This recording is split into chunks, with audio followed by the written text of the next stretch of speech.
Monsieur le Président de la Fédération de Russie, Excellences, Monsieur le chef d'État et du gouvernement du continent africain, Monsieur le Président des instances régionales et sous-régionales africaines, distingués invités, Mesdames et Messieurs. Je voudrais tout d'abord saluer et remercier Son Excellence Monsieur Vladimir Poutine, Président de la Fédération de Russie, et l'ensemble du gouvernement de la Fédération de Russie et au comité d'organisation pour l'invitation qui m'a été adressée et pour l'accueil combien chaleureux qui a été réservé à ma délégation à l'occasion de ce deuxième grand rendez-vous Russie-Afrique à Saint-Pétersbourg, ville-pont chargée d'histoire.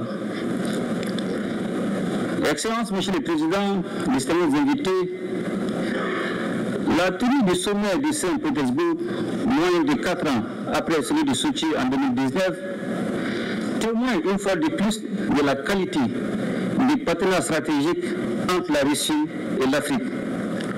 Un partenariat fondé sur une amitié de longue date, la sincérité, le respect mutuel, toutes choses qui impriment un caractère spécial à nos relations.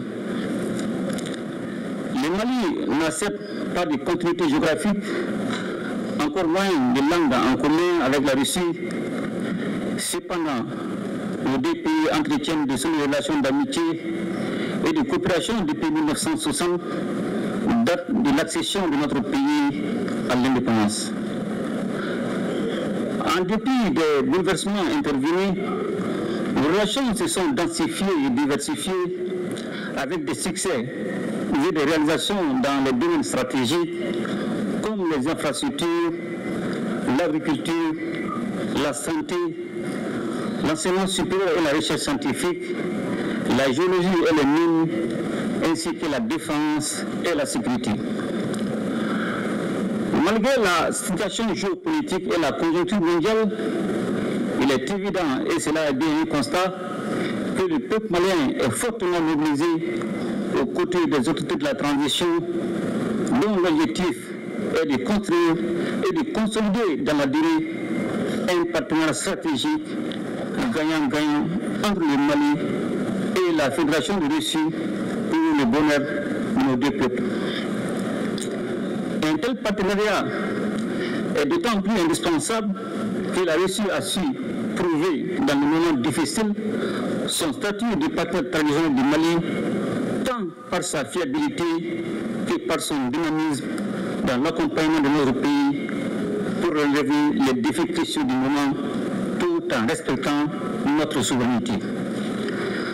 Convaincu que la restauration de la paix, de la stabilité et de la sécurité est la pierre angulaire de tout développement, nous avons décidé d'assumer pleinement notre responsabilité première, qui est de protéger nos populations et de défendre l'intégrité de notre territoire. Ce choix stratégique intervient après une décennie de présence des forces internationales sans résultat tangible et dont le chemin consistait à entretenir la menace sur notre territoire et nous maintenir dans la dépendance. C'est pourquoi, dans le cadre du renforcement des capacités opérationnelles des forces de défense et de sécurité, le Mali a noué avec la Russie un partenariat militaire dont je tiens à saluer la fiabilité. Ainsi, avec l'appui de la Russie, le Mali recouvre progressivement sa pleine souveraineté sur l'ensemble de son territoire et nos forces de défense et de sécurité opèrent en toute autonomie et en toute liberté d'action. Les forces maliennes sont désormais dans une dynamique offensive, reprenant du terrain et réduisant de façon significative les attaques ciblant les camps militaires et les civils, permettant ainsi le retour progressif des personnes déplacées et des services sociaux de base dans plusieurs localités. Aussi voudrais-je, Monsieur le Président, vous renouveler ma profonde gratitude pour l'appui de votre gouvernement sous votre impulsion qui a permis à mon pays de connaître des avancées significatives dans le cadre de la lutte contre le terrorisme. La coopération entre les deux pays ne saurait se réduire aux seules questions de défense et de sécurité, Elle embrasse également les domaines du renforcement des capacités en ressources humaines par l'augmentation des bourses d'études dans tous les secteurs stratégiques, ainsi qu'aux relations économiques et commerciales. Ainsi, les partenariats entre les secteurs privés de nos deux pays connaissent aujourd'hui une nouvelle dynamique. Le Forum économique et humanitaire en marge du présent sommet est une opportunité pour accroître les relations économiques au plan bilatéral. Monsieur le Président, Mesdames et Messieurs, profondément enracinés dans nos traditions sociales communes à de nombreux pays africains, les Maliens sont fiers de cette appartenance au continent africain, riche de sa diversité et baigné de traditions séculaires, de qualité, d'équité, du respect de chaque société et des droits humains fondamentaux. Ce sont des valeurs, des principes et des expériences historiques de justice que nous partageons avec la Russie et qui font que notre partenariat est si spécial. Aujourd'hui plus que jamais, les destins des peuples africains et russes sont liés. Cette interdépendance exige une réponse collective et appropriée aux défis auxquels nous devons ensemble faire face. Sans cette cohésion, l'affirmation de la souveraineté pleine et entière de nos États, la lutte contre le terrorisme et la pauvreté, de même que la promotion des droits et des libertés, ne peuvent être conduites efficacement. Comme vous le savez, la région du Sahel en général et le Mali en particulier est depuis quelques années en proie à une crise multidimensionnelle résultant de l'intervention de l'OTAN en Libye. Et cela a rendu plus vulnérables les populations déjà confrontées aux effets combinés des facteurs sécuritaires, sociopolitiques, économiques, climatiques, environnementaux et récemment sanitaires liés à la pandémie de la COVID-19.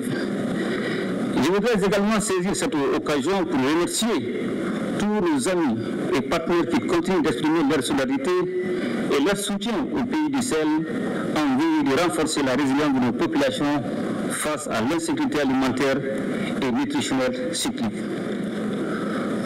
Aussi voudrais-je, Monsieur le Président, encourager la reprise des discussions relatives à la conclusion d'un accord international juste et équitable permettant l'exportation des céréales à destination du continent africain. S'agissant des différends qui opposent la Russie à l'Ukraine, le Mali invite les organisations internationales à plus d'ouverture et de pragmatisme en vue de poursuivre et renforcer les efforts pour un règlement pacifique de la crise. Monsieur le Président, Mesdames et Messieurs, membres des Nations Unies, le Mali reste attaché à la coopération internationale, au multilatéralisme et à un ordre international fondé sur des règles justes et équitables. Il est donc primordial que tous les membres des Nations Unies respectent les valeurs et principes fondamentaux du droit international et agissent de manière à protéger et faire respecter la Charte des Nations Unies.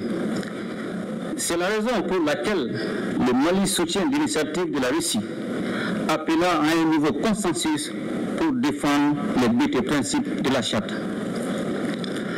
La multiplication des crises et des conflits en dépit de l'implication de la communauté internationale plaide en faveur d'une nouvelle architecture de la sécurité internationale qui passera forcément par une réforme du Conseil de sécurité de l'ONU. Notre organisation commune doit s'adapter au monde multipolaire afin de conserver toute sa crédibilité. L'instrumentalisation et la politisation de la question des droits de l'homme doivent cesser, de même que le système deux poids, deux mesures. La question de l'élargissement du Conseil de sécurité est aujourd'hui un point majeur à l'ordre du jour de la réforme du système des Nations Unies. Elle est nécessaire et justifiée avec la proposition de l'Union africaine qui réclame seulement 2 sièges permanents pour l'Afrique. Le sommet de Saint-Pétersbourg nous donne l'opportunité de tracer ensemble les contours d'un espace commun de prospérité, de stabilité et de sécurité. Il reste entendu que ce cadre renouvelé sera élaboré sur la base des principes de respect mutuel, de relations d'égal à égal et des intérêts partagés au bénéfice de nos populations. Monsieur le Président, Mesdames et Messieurs, La situation économique mondiale. En effet, selon les prévisions, l'économie mondiale serait au bord de la récession en 2023. Cependant, nous avons des motifs d'espérance et demeurons particulièrement attentifs à une autre alternative qui se caractérise par l'émergence des BRICS. Les pays des BRICS se hissent au premier rang de l'économie mondiale et constituent des réponses fiables pour les continents sans contrepartie hypothéquant le développement de notre continent et l'épanouissement de nos populations. Ainsi, les BRICS constituent un réel espoir de soustraire nos pays d'un ordre international fondé sur la domination et la marginalisation. C'est pourquoi le Mali soutient des initiatives telles que créer une banque de développement pour le financement des infrastructures ou encore offrir de nouveaux mécanismes et moyens de paiement internationaux. Excellences, Monsieur le Président, Mesdames et Messieurs, dans un monde marqué par de nombreux défis complexes, la tenue de ce sommet a été accueillie avec enthousiasme en Afrique. Et je suis persuadé que les conclusions courageuses et innovantes à la hauteur des enjeux du moment permettront d'aboutir à un partenariat rénové et revitalisé entre le continent et la Russie, exempt de désinformation. Je ne saurais terminer mon propos sans réaffirmer notre entière disponibilité à poursuivre et renforcer ces relations avec l'ensemble des partenaires sur la base du respect des trois principes qui guident l'action publique en République du Mali, à savoir le respect de la souveraineté du Mali, le respect des choix stratégiques et des choix des partenaires opérés par le Mali, la défense des intérêts vitaux du peuple malien dans les décisions prises. De même, fidèle à son engagement panafricain, mon pays continuera à œuvrer au sein des organisations sous-régionales et régionales pour la réalisation de l'intégration africaine. Vive la coopération russo-africaine, vive l'amitié russo-malienne. Je vous remercie.